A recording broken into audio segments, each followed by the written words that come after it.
Hello everyone, और आप सब कैसे? एकदम बढ़िया। तो आप सबने प्रीवियस लेक्चर्स देख लिए होंगे, तो अब बढ़ते हैं अपने नेक्स्ट लेक्चर की ओर, that is lecture number 6। And आपने प्रीवियस लेक्चर देख लिया होगा जिसमें हमने कवर किया था law of equivalence. Law of equivalence हमारा बेसिक था और उससे हमने क्या सीखा था, Faraday's first law and Faraday's second law. उसके ऊपर हमने क्वेश्चंस भी कुछ प्रैक्टिस किए थे। तो अब आप सबने नोट्स बना लिए होंगे और लेक्चर देख लिया होगा। उससे पहले हमने लेक्चर्स में क्या कवर किया था, electrolysis, one of the most important topic, and Nernst equation, very very very important topic. तो आप सबने ये लेक्चर सब देख लिए होंगे। तो आज के लेक्चर में हमें क्या पढ़ना है ये देखते हैं। आज हम पढ़ेंगे कंडक्टेंस ऑफ इलेक्ट्रोलाइट। अब ये है क्या, चलो तो बात करते हैं, देखते हैं क्या पढ़ना है आज हमें। रेजिस्टेंस। अब रेजिस्टेंस क्या होता है? क्या रेजिस्टेंस वर्ड आपने पहले कभी सुना है? क्या किसी को याद आ रहा है कि रेजिस्टेंस क्या शायद हमने पहले पढ़ा है? तो रेजिस्टेंस आप लोगों ने पढ़ा है, यस आप लोगों ने पढ़ा है, और ये आपने पढ़ा है फिजिक्स। फिजिक्स में आप लोगों ने रेजिस्टेंस पढ़ा होगा और रेजिस्टेंस का एक आप लोगों ने फॉर्मूला भी पढ़ा होगा, R = ρh/A।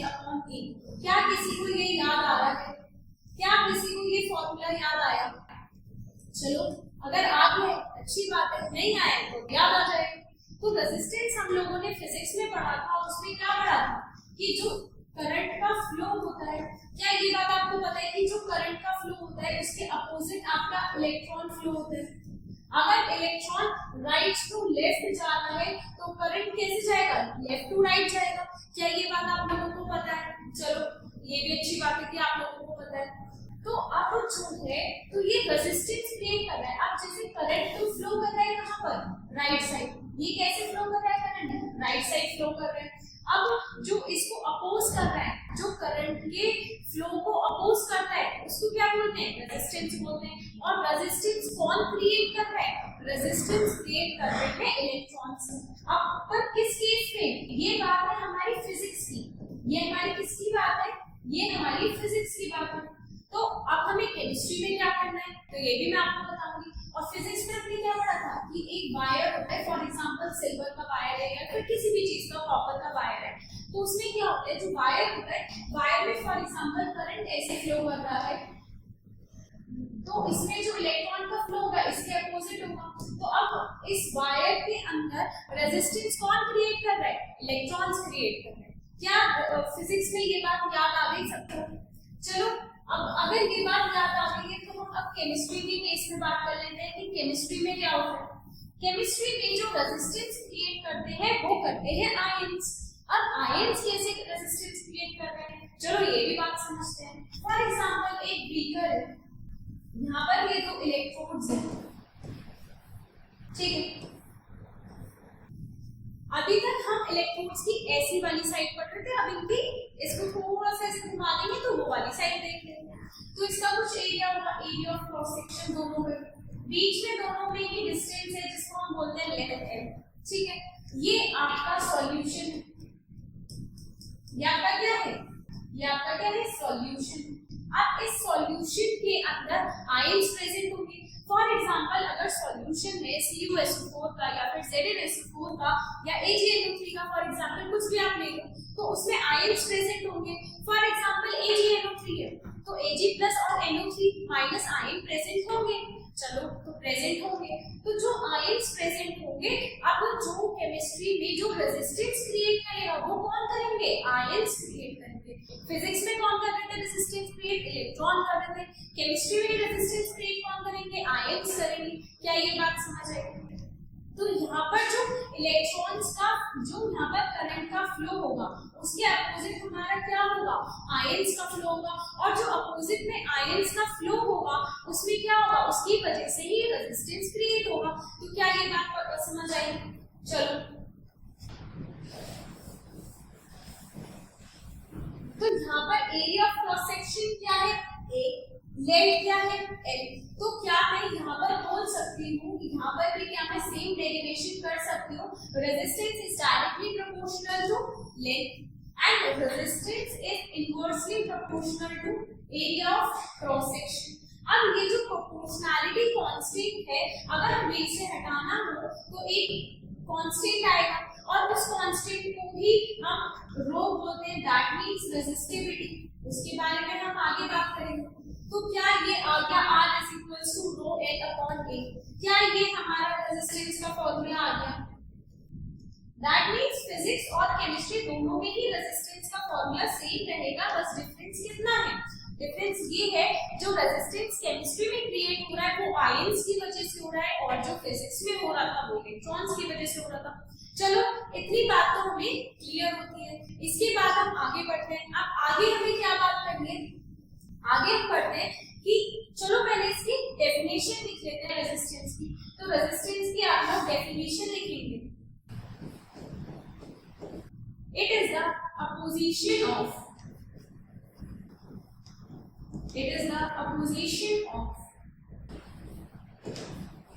flow of electric current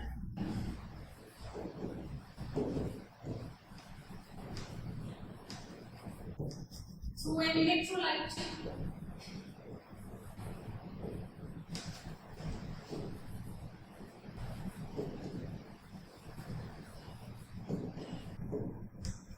तो क्या ये चीज समझ आ गई कि it is the position of flow of electric current. Resistance क्या है? किसका पोजीशन करता है? इलेक्ट्रिक करंट का पोजीशन करता है थ्रू एन इलेक्ट्रोलाइट। इलेक्ट्रोलाइट की हेल्प से, इलेक्ट्रोलाइट की हेल्प से वो क्या करता है? रेजिस्टेंस क्या करता है? रेजिस्ट करता है करंट को फ्लो होने के लिए। तो क्या इतनी बात समझ आई? अब हम क्या बात करेंगे? अब हम बात करेंगे यूनिट्स की। तो यूनिट्स की पहले बात कर लेते हैं। तो क्या किसी को रेजिस्टेंस की यूनिट याद आ रही है? क्या किसी को रेजिस्टेंस की यूनिट याद आ रही है? यूनिट क्या होती है रेजिस्टेंस की? ओम होती है, और ओम का ये साइन भी होता है।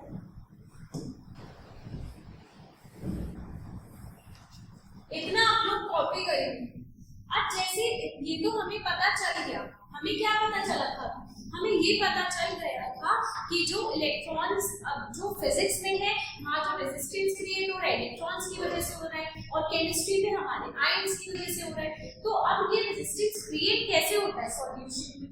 चलो देखते हैं। जैसे ये फॉर एग्जांपल सॉल्यूशन है, इसमें रेजिस्टेंस कैसे क्रिएट हो सकता है? या तो क्या हो, विस्कोसिटी ज्यादा हो। विस्कोसिटी क्या हो, कंडीशन क्या हो सकती है कि विस्कोसिटी ज्यादा हो। अब अगर विस्कोसिटी ज्यादा है तो मतलब कि मूवमेंट ऑफ आयंस जो होगा वो स्लो हो जाएगा, और मूवमेंट ऑफ आयंस अगर स्लो हो गया तो करंट भी धीरे धीरे प्रोड्यूस होगा। तो क्या ये वाली बात समझ आई? एक तो विस्कोसिटी इसका एग्जांपल हो सकता है, और क्या हो सकता है? चलो सोचेंगे और मुझे बताएंगे। विस्कोसिटी हो सकता है ना, कैसे हो सकता है? या फिर जो इनका लेंथ है या एरिया ऑफ क्रॉस सेक्शन है इसमें कोई दिक्कत हो। अगर इसमें ये पर्टिकुलरली लेंथ और एरिया ऑफ क्रॉस सेक्शन नहीं है तो भी क्या नहीं होगा? करंट प्रोड्यूस नहीं होगा। ठीक है, तो ये सब कॉपी करेंगे। अगर ये कॉपी हो गया तो क्या हम आगे बढ़ते हैं? मैंने आपसे एक और पॉइंट सोचने के लिए बोला था, तो और हम क्या बोल सकते हैं कि ये साइज ऑफ आयन पे भी डिपेंड कर सकता है। और ये साइज ऑफ आयन पे कैसे डिपेंड करता है? ये बात आप लोगों ने पढ़ी होगी मे बी 11th क्लास में। साइज ऑफ आयन पे ये कैसे डिपेंड करता है? फॉर एग्जांपल कोई एक छोटा आयन है और एक बड़ा आयन है, तो जो छोटा आयन है उसको बहुत सारे वाटर मॉलिक्यूल्स ने क्या करा? घेर लिया, और जो बड़ा आयन है इसको ज्यादा वाटर मॉलिक्यूल्स नहीं घेर पाए। तो जो बड़ा आयन होगा, जिसका आयन का साइज बड़ा होगा, तो उसका जो, जैसे for example sodium and potassium, तो जो ये सोडियम और पोटेशियम है, अब आप मुझे ये बताओ आयंस के क्रम में इन दोनों में से साइज किसका बड़ा होगा? पोटेशियम का साइज बड़ा होगा एज कंपेयर टू सोडियम। तो अगर पोटेशियम का साइज इसमें बड़ा होगा एज कंपेयर टू सोडियम, तो अगर हम इसकी क्या करेंगे? अगर हम इसका हाइड्रेशन कर देंगे, क्या करेंगे? अगर हम इसका क्या करेंगे? हाइड्रेशन कर देंगे, तो जो इनका साइज होगा वो इन्वर्स हो जाएगा। दैट मींस अब सोडियम का साइज बड़ा होगा as compare to potassium. That means कि अब जो पानी के अंदर फ्लो होगी, स्पीड किसकी होगी? सोडियम की होगी। क्योंकि जितना छोटा होगा उतनी जल्दी भागेगा, जितना बड़ा होगा उतना धीरे धीरे भागेगा। ये तो आप लोगों को भी पता है ना आप लोगों को। जो थोड़े से हेल्दी लोग होते हैं वो क्या करते हैं, वो थोड़ा धीरे धीरे चलते हैं, वो ज्यादा तेज नहीं भाग पाते। बट जो थोड़े वीक भी नहीं कह सकते, बट जो स्लिम होते हैं, थोड़े पतले होते हैं, वो जल्दी वॉक भी कर पाते हैं और क्या कर पाते हैं, और वो जल्दी भाग भी पाते हैं। तो क्या ये बात समझ आई?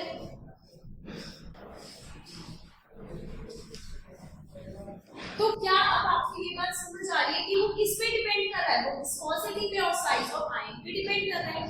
दैट मींस कि जो विस्कोसिटी है अगर बढ़ती है तो करंट का फ्लो कम होगा, और ऐसे ही साइज ऑफ आयन पे भी डिपेंड करिए। अगर साइज ऑफ आयन इंक्रीज होगा, साइज ऑफ आयन हाइड्रेशन के टर्म में, अगर साइज ऑफ आयन बड़ा होगा तो क्या होगा, अगर साइज ऑफ आयन बड़ा होगा तो क्या होगा कि जो करंट, उसकी जो स्पीड होगी वो कम हो जाएगी, और अगर स्पीड कम होगी तो फ्लो ऑफ करंट में भी फर्क पड़ेगा। तो फटाफट से ये सब कॉपी करेंगे। हो चुका है तो क्या हम आगे बढ़ सकते हैं? आगे देखते हैं रेजिस्टिविटी और स्पेसिफिक रेजिस्टेंस। हमने क्या पढ़ा था, पीछे एक फॉर्मूला पढ़ा था, R is equals to rho L upon A। पढ़ा था क्या, याद आ गया? इतनी जल्दी तो नहीं भूलेंगे यार। R is equals to rho L upon A। इसमें लेंथ क्या, L क्या? चलो मैं यहीं पर ही बता देती हूँ। यहाँ पर L क्या थी? एक काम करो, पीछे वाली स्लाइड पे मैंने आपको सब बता दिया, बट इसमें मैंने रोशन नहीं किया है, तो मैं बता देती हूँ एक बार कि हमने क्या पढ़ा, रेजिस्टेंस पढ़ा। रेजिस्टेंस में क्या पढ़ा, R is equals to rho L upon A। ये हमने फॉर्मूला पढ़ा। इसके बाद R क्या है, रेजिस्टेंस है, ठीक है। रो क्या है, रेजिस्टिविटी। रेजिस्टिविटी अभी आप नेक्स्ट स्लाइड में पढ़ने ही वाले हैं। और रेजिस्टिविटी क्या है, कांस्टेंट होता है। उसके बाद L क्या है, distance between the electrodes, distance between electrodes. और A क्या है, area of cross section, area of cross section of electrodes। कहते बात क्लियर हुई कि यहाँ पर क्या, किसको क्या डिनोट कर रहा है, रो क्या है रेजिस्टिविटी, L क्या है लेंथ, एंड A क्या है एरिया ऑफ क्रॉस सेक्शन। और L क्या था, डिस्टेंस बिटवीन इलेक्ट्रोड। जो मैंने यहाँ पर एक बीकर बनाया था उसमें दो इलेक्ट्रोड्स बनाए थे ऐसे, इसके ये दोनों क्या है, एरिया ऑफ क्रॉस सेक्शन, और इसके बीच में जो लेंथ थी वो क्या थी, distance between the two electrodes. क्या आपको क्लियर हुआ? तो अब हम नेक्स्ट स्लाइड में पढ़ सकते हैं, और इसकी हमने यूनिट भी करेगी है, यूनिट भी हमने इसकी करेगी है। यूनिट क्या है, ओ, या तो उनको ऐसे रिप्रेजेंट कर दो या फिर लिख दो OHM। इतना हो गया। अगर इतना हो गया तो क्या हम आगे बढ़ सकते हैं, ये सब नोट हो गया। चलो तो अब आगे बढ़ते हैं रेजिस्टिविटी की ओर। अब रेजिस्टिविटी क्या होता है, रेजिस्टिविटी को ही आप स्पेसिफिक रेजिस्टेंस बोलते हैं। अगेन इसमें रेजिस्टेंस का ही फॉर्मूला लिखेंगे, R is equals to rho L upon A। इतना लिख लिया। तो अब जो रो होता है वो क्या होगा, R A upon L। इसी फॉर्मूले को मैंने क्या करा, मैनिपुलेट करके ऐसे लिख दिया, rho is equals to R A upon L। इसमें तो किसी को कोई दिक्कत नहीं आई होगी। फॉर एग्जाम्पल अगर मैं क्या करूं, अगर मैं if length is equals to 1 centimetre and area is equals to 1 centimetre square, तो क्या होगा, जो आपका रेजिस्टेंस होगा वो किसके इक्वल हो जाएगा, रेजिस्टिविटी के। क्या इतने में किसी को कोई दिक्कत? अगर मैंने क्या करा, लेंथ को 1 सेंटीमीटर कर दिया और एरिया को 1 सेंटीमीटर स्क्वायर, तो क्या resistance is equals to resistivity हो जाएगा। तो क्या हम इसको बोल सकते हैं कि resistance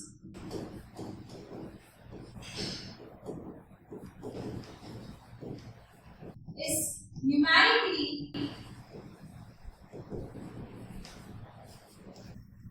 equal to the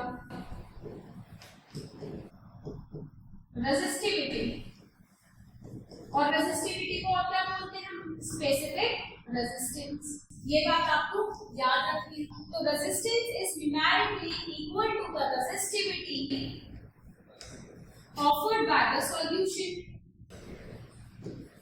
offered by the solution when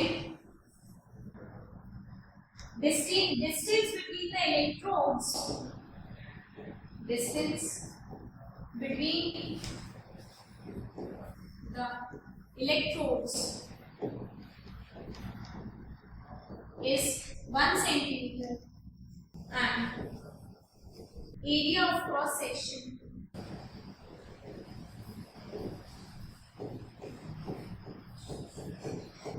is kept 1 centimetre square. तो क्या ये बात समझ आई कि क्या है आपका जो रेजिस्टेंस है वो रेजिस्टिविटी के इक्वल कब होगा? जब distance between the electrodes 1 centimetre होगा और area of cross section of the electrodes 1 centimetre square होगा।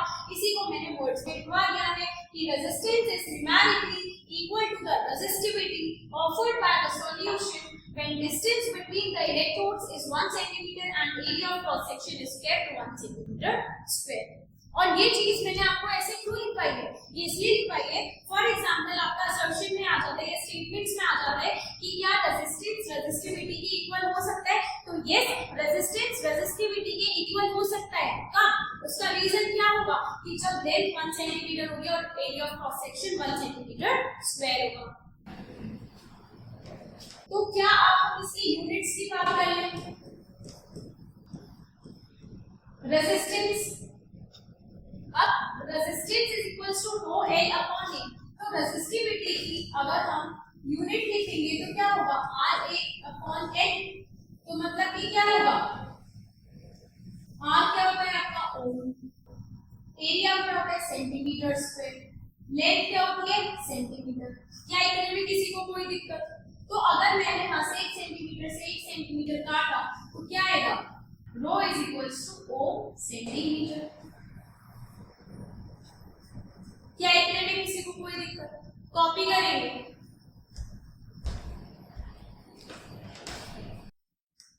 अगर ये कॉपी हो गया तो अब हम आगे बढ़ सकते हैं। अब है कंडक्टेंस।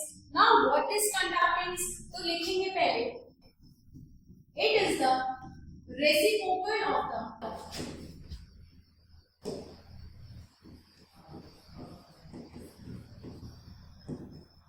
reciprocal of the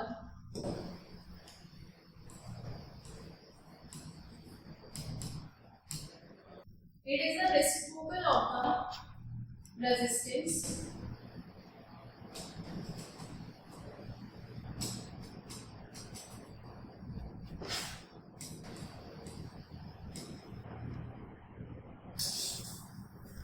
लिखेंगे, इट इज द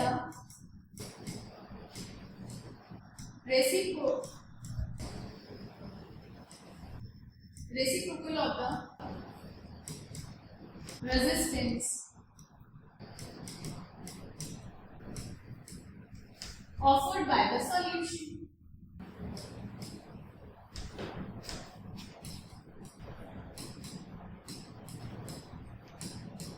क्या सबका कॉपी हुआ? और कंडक्टेंस को हम किससे रिप्रेजेंट करते हैं? कंडक्टेंस को हम रिप्रेजेंट करते हैं जी से। G is equals to 1 upon R. क्या इसी को ही हम क्या बोल देंगे? इसी को ही हम क्या बोल देंगे? कंडक्टेंस। कंडक्टेंस क्या होता है? कंडक्टेंस को आप किससे रिप्रेजेंट करते हैं? जी से। G is equals to 1 upon R। तो it is the reciprocal of the resistance offered by the solution। तो इसका क्या मतलब है कि वो रेसिप्रोकल है। तो क्या ये करंट के फ्लो को अपोज कर रहा होगा या सपोर्ट कर रहा होगा? फटाफट से मुझे बताएंगे। ऑफ कोर्स ये क्या कर रहा होगा? सपोर्ट ही कर रहा होगा, क्योंकि इसके इनवर्स है, रेसिप्रोकल है। तो कंडक्टेंस क्या करता है? करंट के फ्लो को सपोर्ट करता है, और जबकि जो रेजिस्टेंस है वो क्या करता है? अपोज करता है। तो दोनों में क्लियर हुआ कि what is resistance and what is conductance. तो अब आपको पता है R is equals to rho L upon A। क्या ये फॉर्मूला सबको याद है? तो G को हम क्या लिख सकते हैं? G is equals to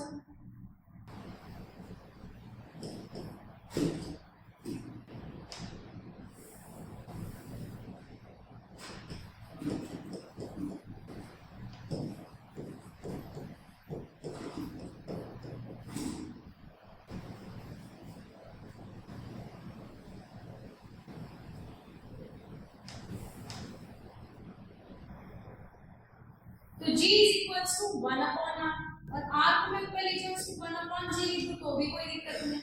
तो rho L upon A is equals to 1 by G. तो यहाँ से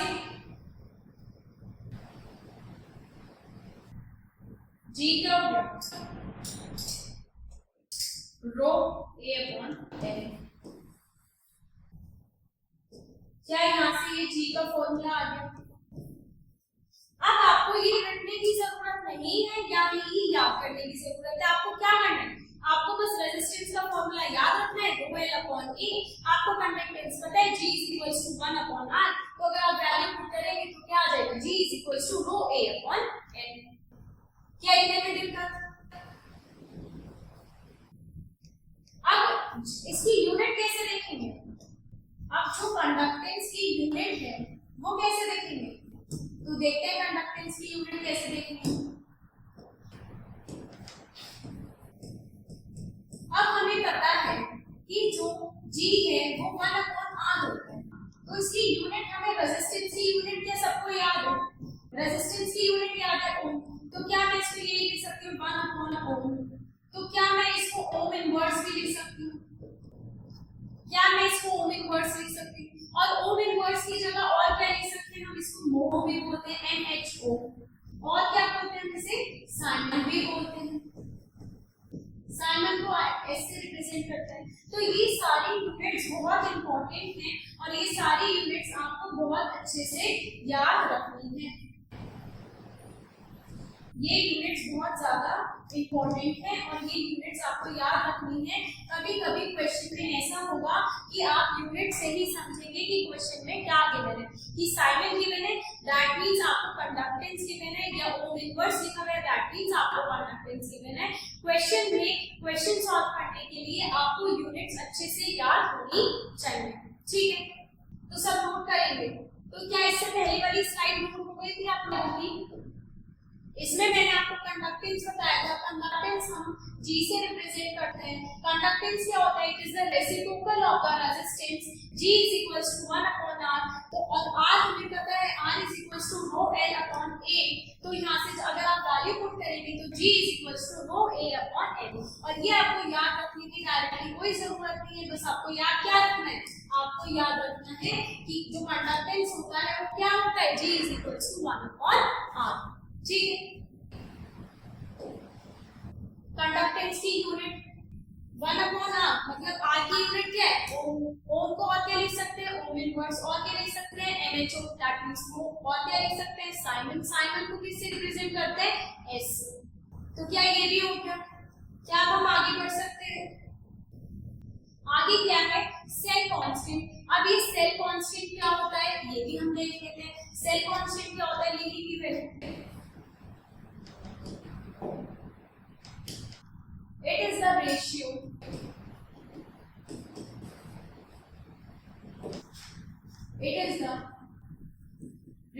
of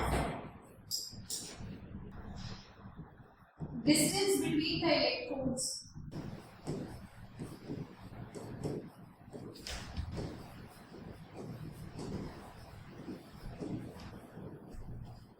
and the area of cross section।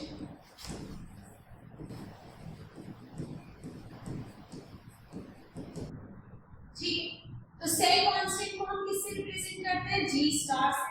तो G स्टार क्या हो गया, L अपॉन A। तो G स्टार आपका क्या हो गया, L अपॉन A।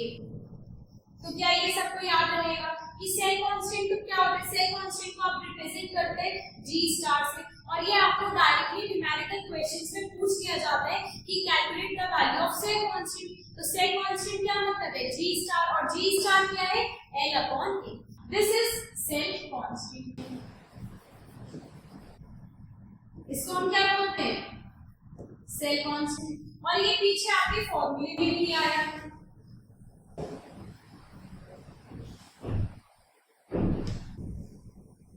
यहाँ पर भी जो L अपॉन E है ये क्या है, सेल कांस्टेंट E, ठीक है। ये कॉपी करेंगे। तो क्या हम आगे बढ़ सकते हैं। अब आगे हम क्या देखेंगे, कंडक्टिविटी। अब नाउ व्हाट इज कंडक्टिविटी लिखेंगे, it is the reciprocal of the resistivity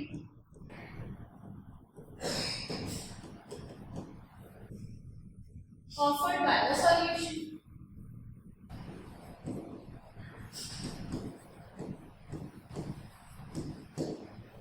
तो अब रेसिस्टिविटी क्या होती है, आपको बताया था मैंने, बोर्ड से रिप्रेजेंट करते हैं रेसिस्टिविटी को। तो कंडक्टिविटी को और हम क्या बोलते हैं, कंडक्टिविटी को और हम क्या बोलते हैं, आप कंडक्टिविटी को बोलते हैं स्पेसिफिक कंडक्टेंस, और क्या बोलते हैं इसे ग्रीक लैंग्वेज में, और क्या बोलते हैं इसे ग्रीक लैंग्वेज में, और इसे बोलते हैं कापा। अब जो कंडक्टिविटी है, कंडक्टिविटी को और क्या बोलते हैं स्पेसिफिक कंडक्टेंस या फिर कापा। अब इसको रिप्रेजेंट किससे करते हैं कंडक्टिविटी को, के से, ठीक है। तो के क्या है 1/ρ, क्योंकि 1/ρ क्यों बोला, क्योंकि ये रेसिप्रोकल है रेसिस्टिविटी की। तो कापा क्या है 1/ρ, और कापा को ही हम क्या बोलते हैं स्पेसिफिक कंडक्टेंस या फिर कंडक्टिविटी। क्या इतनी बात क्लियर हुई। अब हमने एक फॉर्मूला पढ़ा था R = ρl/A। तो क्या मैं इसको ऐसे लिख सकती हूँ 1/R = 1/ρ × A/L। मैंने इस पूरे को ही क्या करा, इन्वर्स कर दिया। मैंने क्या करा, पूरे को ही इन्वर्स कर दिया। तो 1/R मुझे पता है क्या है, G कंडक्टेंस, 1/ρ मुझे भी पता चला K, और A/L हम ऐसे ही लिखा रहेंगे, ठीक है। तो K क्या हो गया आपका, K = G × L/A। एक तो आप इसको ये बोल सकते हैं, और क्या बोल सकते हैं, K = G × G स्टार, और कापा = G × G स्टार। मैंने क्यों बोला है यहाँ पर, क्यों, क्योंकि जो G है × L/A, और L/A आपका क्या होता है सेल कांस्टेंट। L/A क्या होता है सेल कांस्टेंट, और सेल कांस्टेंट को किससे रिप्रेजेंट करते हैं, G स्टार से। तो कापा = क्या हुआ 1/ρ, और 1/ρ क्या है रेसिस्टिविटी है। ये क्या है इनवर्स ऑफ रेसिस्टिविटी। कापा होती है कंडक्टिविटी होती है या फिर स्पेसिफिक कंडक्टेंस। अब मैंने क्या करा, R = ρl/A को पूरा इनवर्स करके लिख दिया, पूरा उल्टा करके लिख दिया। तो क्या हुआ 1/R = 1/ρ × A/L। अब यहाँ से मैंने क्या करा, 1/R को मैं क्या लिख सकती हूँ, मैंने पढ़ा था 1/R को मैं क्या लिख सकती हूँ, कंडक्टेंस = 1/ρ को मैं क्या लिख सकती हूँ, K लिख सकती हूँ कंडक्टिविटी। तो मैंने यहाँ K लिख दिया, A/L को ऐसे जस्ट हो गया। कापा का फॉर्मूला निकालना तो G × L/A, और L/A क्या होता है सेल कांस्टेंट। तो K = G × G स्टार। ये बात आपको याद रखनी है, ये कापा = G × G स्टार। और अगर आपको याद नहीं हो रही है तो सिर्फ एक ये बात याद रखना कि कापा = 1/ρ होता है, that means reciprocal of resistivity क्या होती है, कंडक्टिविटी होती है। तो वहां से भी आप फॉर्मूला ड्राइव कर सकते हैं, K = G × G स्टार। सब कॉपी करेंगे, अब आगे बढ़ेंगे। अब क्या है, चलो पहले क्वेश्चन प्रैक्टिस ही कर लेते हैं। आपको क्या दिया है, इफ K is 0.1, n क्या रिप्रेजेंट करता है, नॉर्मलिटी को रिप्रेजेंट करता है। तो ये आपका भी कंसंट्रेशन टर्म दी हुई है। If K is 1.2 × 10⁻⁻⁻, Simon per metre. अब हमने कापा की यूनिट तो देखी नहीं, तो कापा की एक बार यूनिट देख लेते हैं। कापा की यूनिट क्या होगी 1/ρ, मतलब कि रो का इनवर्स, और रो की यूनिट क्या थी, कापा = साइमन सेंटीमीटर। तो क्या कापा की यूनिट इसकी इनवर्स क्या हो जाएगी, साइमन पर सेंटीमीटर। तो क्या यूनिट में किसी को कोई दिक्कत आई, क्या यूनिट में किसी को कोई दिक्कत है? Kappa is equal to Simon पर सेंटीमीटर और हम इसकी यूनिट यहां से भी निकाल सकते थे। कैसे निकाल सकते थे? और हम यहां पर क्या है कापा की यूनिट या तो आप ऐसे निकाल सकते हैं, कापा क्या होता है 1/रो और रो की आपकी यूनिट क्या पड़ी थी साइमन सेंटीमीटर, तो क्या हो सकता है साइमन पर सेंटीमीटर। या तो आप इसकी यूनिट ऐसे निकाल सकते हैं या फिर और कैसे निकाल सकते हैं, आपने एक फॉर्मूला पढ़ा है kappa is equals to G into G star. अब G क्या होता है 1/R मतलब कि रेजिस्टेंस, तो क्या हो गया ये 1/ओम हो गया into G star. G star मतलब कि L/A और L क्या होता है सेंटीमीटर और एरिया क्या होता है सेंटीमीटर स्क्वायर होता है। ठीक है, अब K is equals to ohm inverse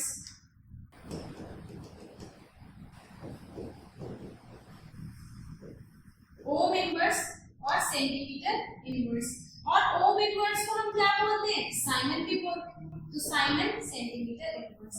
आपकी यूनिट यहां से भी आ जाएगी। तो फटाफट यही दोनों चीजें कॉपी करेंगे।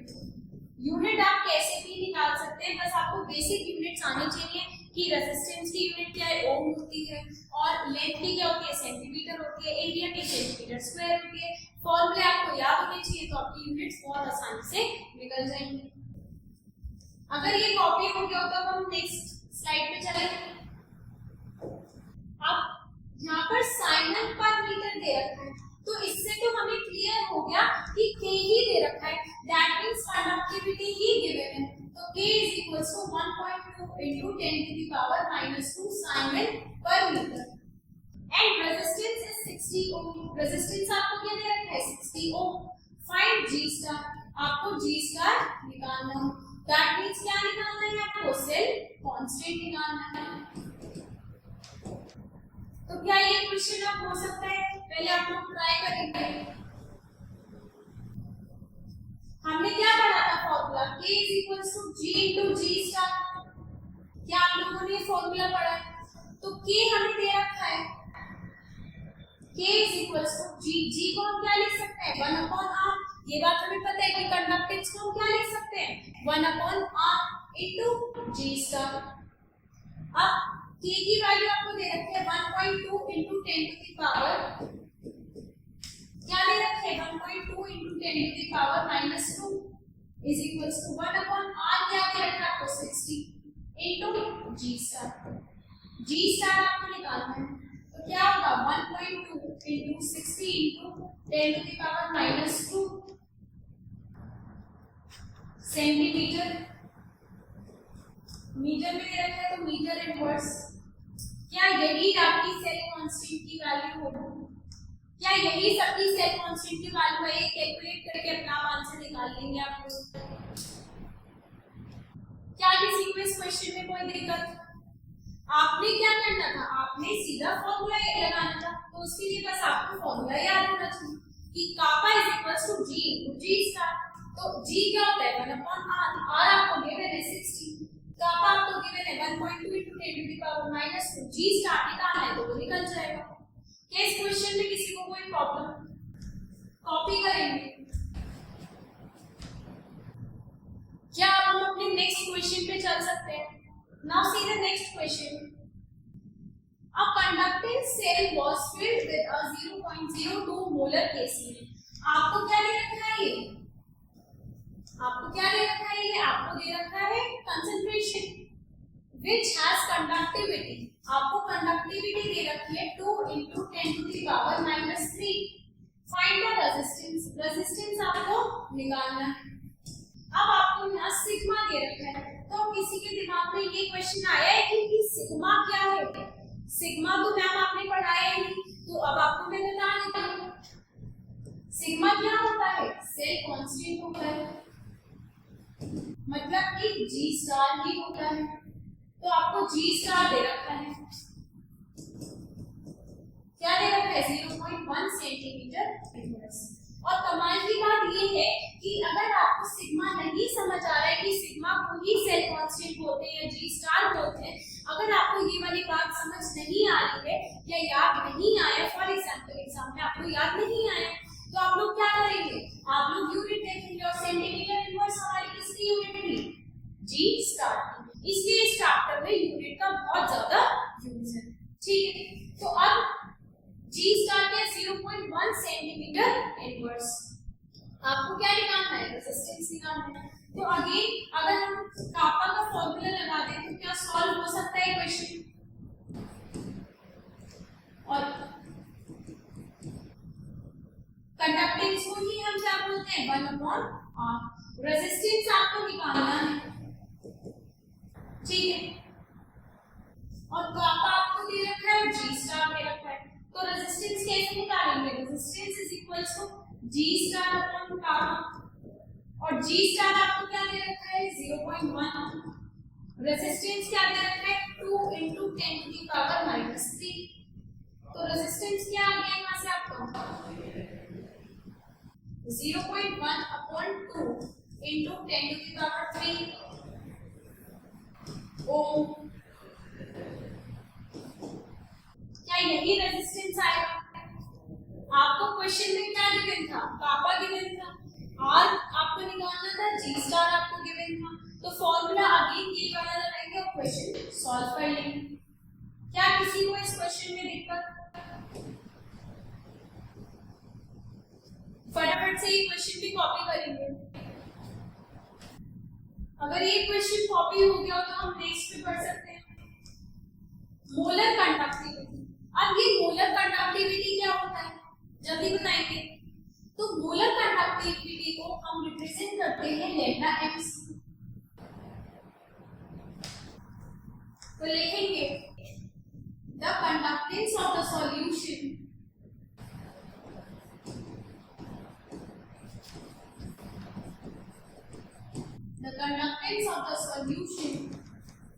containing 1 mole of electrolyte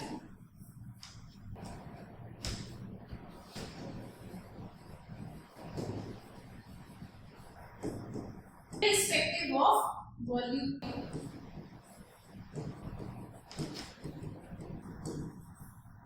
Irrespective of volume. अब या तो इसमें आप लोग क्या करें, जो लैम्डा m होता है पहले हम देख लेते हैं लैम्डा m क्या होता है, मोलर कंडक्टिविटी, और इसका फॉर्मूला क्या होता है, कापा अपॉन m। अब यहाँ पर कापा तो आपको पता है, कापा क्या है, कंडक्टिविटी, और कैपिटल M किससे रिप्रेजेंट होता है, मोलारिटी। कैपिटल M क्या है यहाँ पर आपका, मोलारिटी है, और कापा क्या है, कंडक्टिविटी। तो molar conductivity is equals to kappa upon m। अब इसमें एक तरीका, या तो आप क्या करें, फॉर्मूला याद रख लें, या फिर आप यूनिट्स कन्वर्ट करना सीख लें। तो मैं आपको पहले फॉर्मूला बता देती हूँ कि आपको क्या याद रखना है। अगर आपको मोलर कंडक्टिविटी किसमें निकालनी है, सेंटीमीटर में, तो आप क्या करेंगे, कापा × 1000 upon molarity. If K is given in centimeter, या फिर ये बोल सकते हैं if unit of K is Simon per centimeter, ठीक है, या फिर एक होता है लैम्डा m, मतलब कि क्या, molar conductivity, lambda m is equals to kappa upon 1000 × molarity. एक फॉर्मूला ये होता है, और ये कब होता है, if unit of K is siemens per metre. तो ये दो फॉर्मूले हैं जो आपको डायरेक्टली याद रखने होते हैं। अगर आपको कापा की वैल्यू किसमें दे रखी है, साइमन सेंटीमीटर में, साइमन सेंटीमीटर इनवर्स में, तो कापा × 1000 होगा। फॉर्मूला तो मोलर कंडक्टिविटी का यही है, कापा अपॉन m, बट अगर सेंटीमीटर में है यूनिट कापा की तो क्या होगा, × 1000 होगा, और अगर मीटर में है कापा की यूनिट तो क्या होगा, अपॉन में 1000 होगा। या तो ये बात आप याद रख लो, या फिर इसको कन्वर्ट करना सीख लो। अगर आपको ये दोनों फॉर्मूले याद नहीं रखने तो कन्वर्ट करना सीख लो। मेरी मानो तो डायरेक्टली याद कर लोगे तो फायदे में रहोगे। फॉर एग्जाम्पल आपको क्वांटिटी गिवन है 3m। 3m को क्या लिख सकती हूँ मैं, 3 मोल पर लीटर। ठीक है, इसका मतलब 1 लीटर क्या होता है, 1 लीटर में कितने क्यूब होते हैं, 1000 सेंटीमीटर क्यूब। तो क्या मैं 3 मोलारिटी को ऐसे लिख सकती हूँ, 3 मोल अपॉन 1000 सेंटीमीटर क्यूब। क्या मैं इसको ऐसे लिख सकती हूँ मोलारिटी को, तो 3 मोलारिटी को क्या लिख दिया मैंने, 3 अपॉन 1000। तो अगर मुझे लैम्डा m में सेंटीमीटर के टर्म्स में निकालना है तो मैंने क्या करा, इसको सेंटीमीटर में कन्वर्ट कर लिया। अगर मुझे मोलर कंडक्टिविटी सेंटीमीटर के टर्म्स में निकालनी है तो मैंने इसको सेंटीमीटर में कन्वर्ट कर लिया। अब क्या होगा, k अपॉन मोलारिटी क्या होगी मेरी, 3 अपॉन 1000। और क्या मैं 3 अपॉन 1000 को ऐसे ही लिखूंगी 1 अपॉन 1000 इनटू 3 अपॉन 3। तो क्या यहाँ से मैंने आपको डायरेक्ट फॉर्मूला क्या बताया था, k इनटू 1000 अपॉन मोलारिटी। अगर आपसे जो लैम्डा m है मोलर कंडक्टिविटी किसमें पूछी है, सेंटीमीटर के टर्म्स में पूछी है। अगर आपसे मोलर कंडक्टिविटी सेंटीमीटर के टर्म्स में पूछी है तो क्या होगा, k इनटू 1000 अपॉन m। के फॉर्मूला मैंने आपको पीछे बताया था। और जब आपने इसको यूनिट को कन्वर्ट करने का तो भी यही चीज है, क्या हुआ, मोलारिटी तो 3 थी तो वो मैंने यहाँ लिख दी k इनटू 1000। तो क्या अब आपको ये यूनिट कन्वर्जन आसान लग रहा है या डायरेक्ट फॉर्मूला याद रखना आसान है? मेरे हिसाब से आपको डायरेक्ट फॉर्मूला याद रख लेना चाहिए मोलर कंडक्टिविटी का। तो मोलर कंडक्टिविटी होती क्या है, conductance of the solution. Solution का कंडक्टेंस, उसमें कितना इलेक्ट्रोलाइट है, 1 मोल इलेक्ट्रोलाइट का कंडक्टेंस। ठीक, उसी को आपको क्या बोलते हैं, मोलर कंडक्टिविटी। और कंडक्टेंस का मतलब मैंने आपको क्या बताया था, जो कि करंट के फ्लो को सपोर्ट करे। रेजिस्टेंस क्या होता है, जो कि करंट के फ्लो को अपोज करता है। तो अभी समझ आया, कॉपी करेंगे। तो क्या अब हम इसकी यूनिट के बारे में बात कर ले, मोलर कंडक्टिविटी की।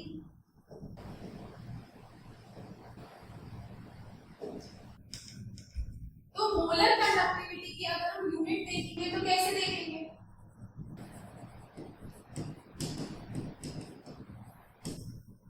मोलर कंडक्टिविटी क्या होता है, is equals to k upon m। और k क्या होता है, या तो siemens centimetre inverse upon mole. अब मोलारिटी की यूनिट क्या होती है, मोल पर लीटर। पर हम सेंटीमीटर के केस में बात कर रहे हैं तो क्या हो जाएगा, मोल पर सेंटीमीटर क्यूब। क्यों हुआ ये मोल पर लीटर को मोल पर सेंटीमीटर क्यूब कैसे लिख दिया, क्योंकि 1 लीटर में क्या होता है, 1000 सेंटीमीटर क्यूब होते हैं। तो क्या ये बात समझ आई। तो अगर हम सेंटीमीटर के टर्म्स में निकाल रहे हैं यूनिट तो क्या होगा, साइमन सेंटीमीटर इनवर्स अपॉन मोल पर सेंटीमीटर क्यूब। और मोल पर सेंटीमीटर क्यूब को हम और इसको कन्वर्ट करेंगे तो क्या लिखेंगे, Simon centimetre inverse into centimetre cube upon mole. तो इसको कैसे लिख सकते हैं, साइमन सेंटीमीटर स्क्वायर पर मोल। क्या आपको मोलर कंडक्टिविटी की यूनिट आ गई। ये क्या हो गया, आपकी मोलर कंडक्टिविटी की यूनिट साइमन सेंटीमीटर स्क्वायर पर मोल। और ये आपको क्वेश्चन में डायरेक्टली गिवन हो सकती है और आपको नहीं बताया गया होगा कि मोलर कंडक्टिविटी दे रखी है तो आपको यूनिट से ही पहचानना है कि क्वेश्चन में क्या गिवन है, मोलर कंडक्टिविटी गिवन है। ठीक है, और इसको और क्या लिख सकते हैं, और इसको हम मीटर के केस में भी लिख सकते हैं, साइमन मीटर स्क्वायर पर मोल।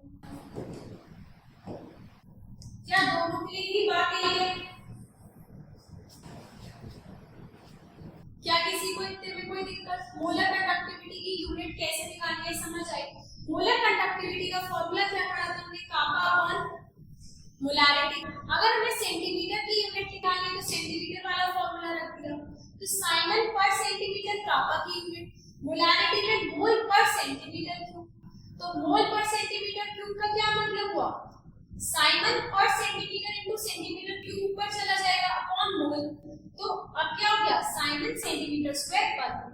और मीटर के साइमन मीटर स्क्वायर पर मोल। तो क्या ये बात समझ आई? अब हम आगे बढ़ सकते हैं। अब क्या है इक्विवेलेंट कंडक्टिविटी। अब इक्विवेलेंट कंडक्टिविटी क्या होती है ये भी सबसे पहले ले लेंगे। The conductance of the solution, the conductance of the solution containing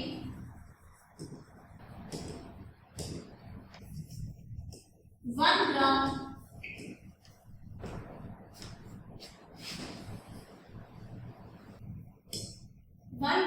equivalent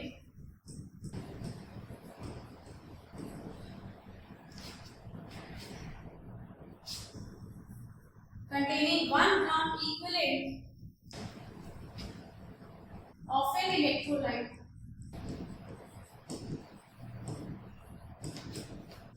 irrespective of volume.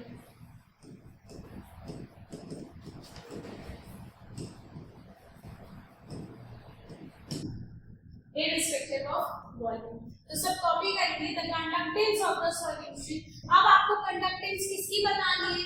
Conductance आपको बतानी है 1 gram equivalent of an electrolyte की।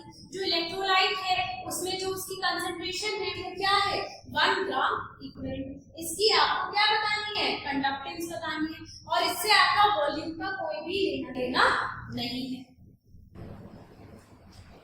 तो इसमें भी जो आपकी इक्विवेलेंट कंडक्टिविटी होती है ये क्या होती है? इसमें हम बात करते हैं नॉर्मलिटी की। तो ये क्या होती है? कापा अपॉन एन। ठीक है, क्या होती है? कापा अपॉन एन। इसमें भी सेम वही केस है। अगर सेंटीमीटर के टर्म्स में बात हो रही है तो क्या होगा? k × 1000 upon normality. और अगर मीटर के केस में बात हो रही है तो क्या होगा?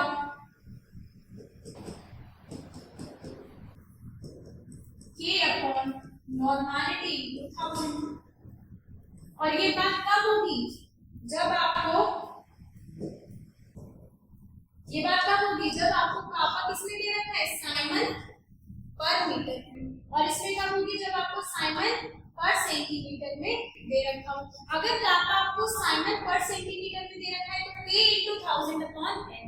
और अगर आपको साइमन पर मीटर में दे रखी है कंडक्टिविटी तो क्या होगा? Equivalent conductivity is equals to kappa upon normality × 1000 करेंगे।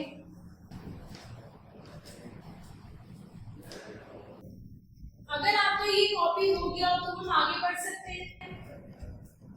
तो हम इसकी यूनिट की बात नहीं कर लेते हैं। इक्विवेलेंट कंडक्टिविटी की यूनिट आपने मोलर कंडक्टिविटी की यूनिट मीटर के केस में क्या पढ़ी थी? आपने पढ़ी थी साइमन मीटर स्क्वायर पर मोल। अब अगर इक्विवेलेंट की बात है तो क्या होगा? साइमन मीटर स्क्वायर पर इक्विवेलेंट। पर मोल की जगह क्या हो जाएगा? पर इक्विवेलेंट। ऐसे इसमें होगा क्या होगा? साइमन सेंटीमीटर स्क्वायर पर इक्विवेलेंट। ठीक है, तो क्या इतने में दिक्कत? वहां पर क्या था? मोलर कंडक्टिविटी भी क्या हो रहा था? पर मोल। और यहाँ पर क्या होगा? पर इक्विवेलेंट। तो क्या आप ये याद रख सकते हैं? अगर ये हो गया हो तो हम आगे बढ़ेंगे। अब हमें पढ़ना है relation between molar and equivalent conductivity, मतलब कि molar conductivity versus equivalent conductivity. तो आपने 11th क्लास में फॉर्मूला पढ़ा होगा normality is equals to molarity into n factor. क्या ये फॉर्मूला सबने पढ़ा है? अभी नॉर्मलिटी और मोलारिटी का भी टर्म्स में आपने एक फॉर्मूला पढ़ा है। क्या पढ़ा? अगर हम सेंटीमीटर वाले केस की बात करेंगे तो क्या था उसमें?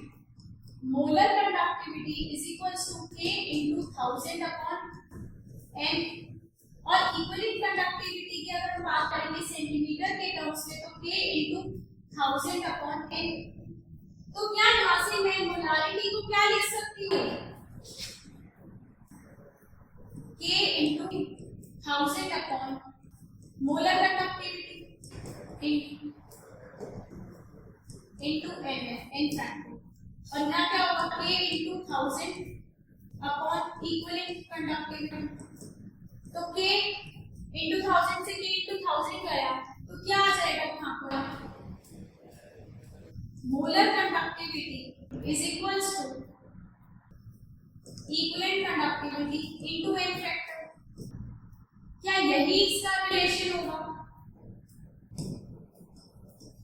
मोलर कंडक्टिविटी और इक्विवेलेंट कंडक्टिविटी का यही रिलेशन होगा?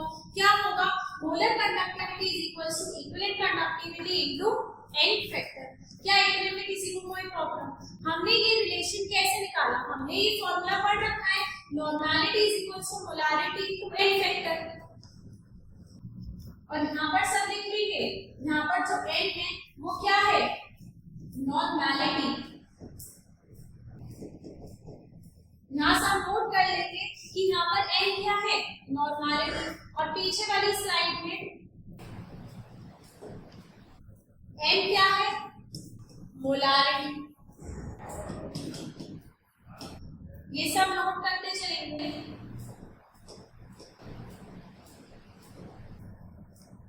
तो क्या रिलेशन निकल जाएगा? Normality is equal to molarity into n factor. Normality के टर्म्स में k into 1000 upon equivalent conductivity. Molarity के टर्म्स में k into 1000 upon molar conductivity. फिर जो कैंसिल हुआ कैंसिल कर दे, उसके बाद आपका रिलेशन आ गया, that is molar conductivity is equal to equivalent conductivity into n factor. ये आपसे एमसीक्यू में क्वेश्चन पूछा जा सकता है कि आप क्या बताएं, इक्विवेलेंट कंडक्टिविटी और मोलर कंडक्टिविटी में रिलेशन बताएं, या फिर आपसे एक 1 मार्क्स का या 2 मार्क्स का क्वेश्चन भी सॉल्व करने के लिए भी आ सकता है। ठीक है, अब अगर ये कॉपी हो गया तो अब हम क्वेश्चन देख सकते हैं। क्वेश्चन देखेंगे, resistance of 0.2 molar solution of an electrolyte. मतलब कि आपको एक सॉल्यूशन देना है, मोलारिटी 0.2 मोलर और उसका रेजिस्टेंस क्या है? 50 ohm. Conductance of the solution is, specific conductance क्या होती है? स्पेसिफिक कंडक्टेंस कापा। कापा आपको क्या दे रखा है? आपको कापा क्या दे रखा है? 1.4 साइमन पर मीटर। उसके बाद the resistance of the 0.5 molar solution of the same electrolyte. Same electrolyte का मतलब कि 0.2 मोलर सेम ही इलेक्ट्रोलाइट है, इसका जो रेजिस्टेंस है वो क्या है? 280 ओम है। The molar conductivity of 0.5 molar solution of the electrolyte is in. अब आपको क्या करना है? मोलर कंडक्टिविटी निकालनी है, और किसमें निकालनी है? साइमन मीटर स्क्वायर पर मोल में निकालनी है। तो क्या ये क्वेश्चन हो जाएगा?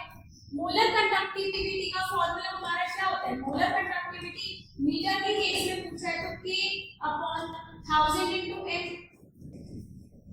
अब आपको इस केस में क्या क्या पता है? अब आपको इस केस में क्या क्या पता है? आपको मोलारिटी पता है, दैट इज 0.5, 1000 दे रखा है, तो मतलब कि आपको कापा निकालना है। मतलब कि आपको क्या निकालना है?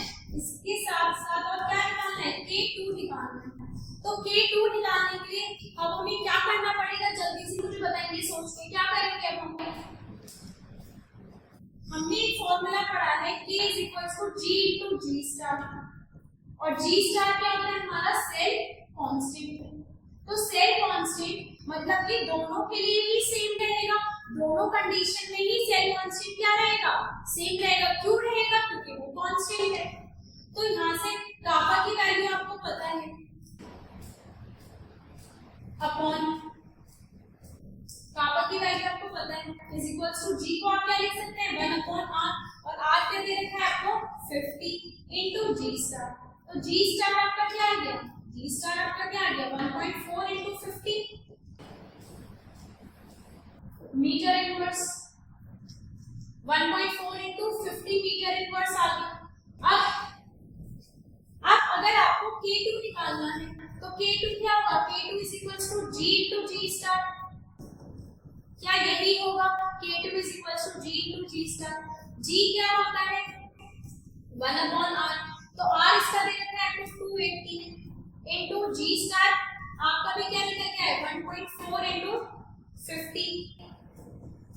तो क्या आपकी यहाँ से K2 की वैल्यू निकल जाएगी, और जो भी आपकी K2 की वैल्यू आएगी, जो भी आपकी K2 की वैल्यू आएगी वो आप यहाँ पर पुट कर देंगे तो आपकी मोलर कंडक्टिविटी आ जाएगी या नहीं। सेम ऐसा ही क्वेश्चन आपका एनसीईआरटी में भी गिवन है, एग्जांपल है, तो उसकी वैल्यूज चेंज है, otherwise question same as it is ही है, बस वैल्यूज का डिफरेंस है। तो आपको क्या करना है, एक बार ना क्वेश्चन समझेंगे, प्रैक्टिस करेंगे और एक बार प्रैक्टिस के लिए ऐसा ही सेम क्वेश्चन एनसीईआरटी खोल के एनसीईआरटी का एग्जांपल करेंगे। तो क्या इस क्वेश्चन में दिक्कत है, क्या इसको एक बार और समझाने की नीड है? पहले आप कॉपी करेंगे, फिर मैं एक बार और समझाती हूँ।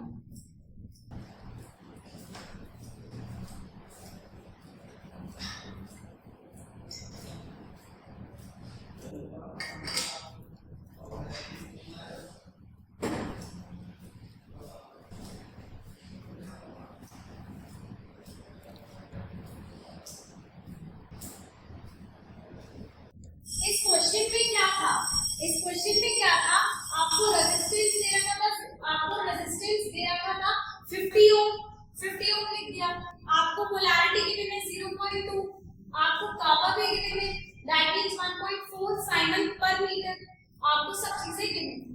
एक दूसरा केस गिवन था, इलेक्ट्रोलाइट सेम था, कंसंट्रेशन सेम थी, बट रेजिस्टेंस डिफरेंट था। जिसका रेजिस्टेंस डिफरेंट है, आपको इसी केस में क्या निकालना था, आपको इसी केस की मोलर कंडक्टिविटी निकालनी थी। और मोलर कंडक्टिविटी का फॉर्मूला क्या होता है, अब मुझे कैसे पता चला कि मुझे ये भी करना है और ये भी करना है, ये पूरा करना है, ये मुझे कैसे पता लगा, ये मुझे पता लगा कैसे, मैंने क्या लिखा, मोलर कंडक्टिविटी निकालनी है, तो मोलर कंडक्टिविटी का फॉर्मूला लिखा K/1000 into m। अब कापा मुझे फर्स्ट केस का दे रखा है, सेकंड केस का नहीं दे रखा, तो सेकंड केस का कापा निकालने के लिए कापा का फॉर्मूला क्या होता है, G into G star. G मतलब 1/r, तो वैल्यू आपको गिवन है r की, बट आपको इसमें क्या गिवन नहीं था, आपको इसमें G स्टार गिवन नहीं था, सेल कांस्टेंट। तो सेल कांस्टेंट तो दोनों केस के लिए सेम रहेगा, क्यों रहेगा सेम, क्योंकि वो कांस्टेंट है। अब वो अगर कांस्टेंट है तो सेल कांस्टेंट हम फर्स्ट वाले केस से निकाल सकते हैं, kappa is equal to G into G star. तो G क्या है, 1/r, दैट इज 1/50। कापा की वैल्यू गिवन थी, तो आपने यहाँ से G स्टार की वैल्यू निकाली, G स्टार की वैल्यू आपने पुट कर दी सेकंड केस में, वहां से आपकी कापा की वैल्यू आ गई और कापा की वैल्यू यहाँ पुट करेंगे तो आपका मोलर कंडक्टिविटी निकल के आ जाएगी। तो क्या किसी को इस क्वेश्चन में कोई दिक्कत? अब इस क्वेश्चन को ढंग से समझेंगे, लिखेंगे और प्रैक्टिस पहले देख के करेंगे, फिर विदाउट देखे करेंगे।